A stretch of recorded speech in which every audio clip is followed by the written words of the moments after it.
You know what really changed my life?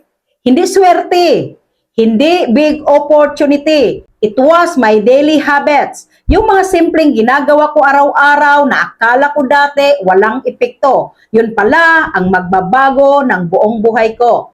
If you feel stuck right now, parang walang progress, same routine every day, listen to this. Baka hindi mo kailangan ng bagong trabaho. Maybe what you need is new habits. Because your life right now is a reflection of what you do daily. Habit number 1, discipline over motivation. First habit that changed my life, I chose discipline over motivation. Dati, I only work when I felt motivated. Kapag wala akong gana, wala rin akong ginagawa.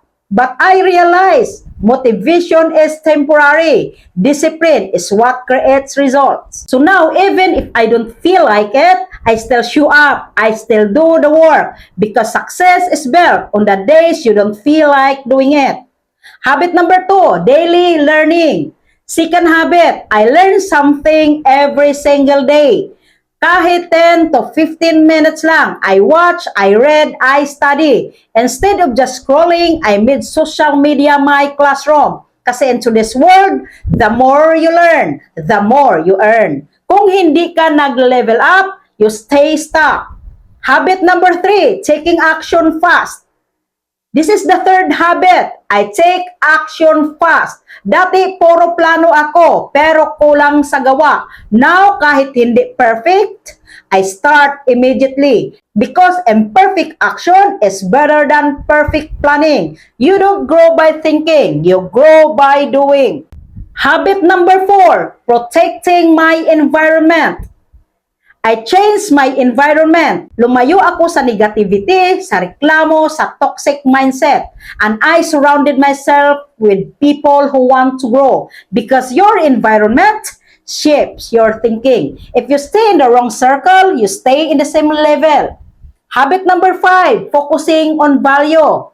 I focus on giving value. Before, ang tanong ko lagi, how can I make money? Now I ask, how can I help people? Because income follows value. The more problems you solve, the more you get paid. So remember this, you don't need to change everything overnight. You just need to start with one habit. One small change every single day. And one day, you'll wake up and realize your life already changed. The question is, anong habit ang sisimulan mo ngayon? Comment down below and see you in the comment section.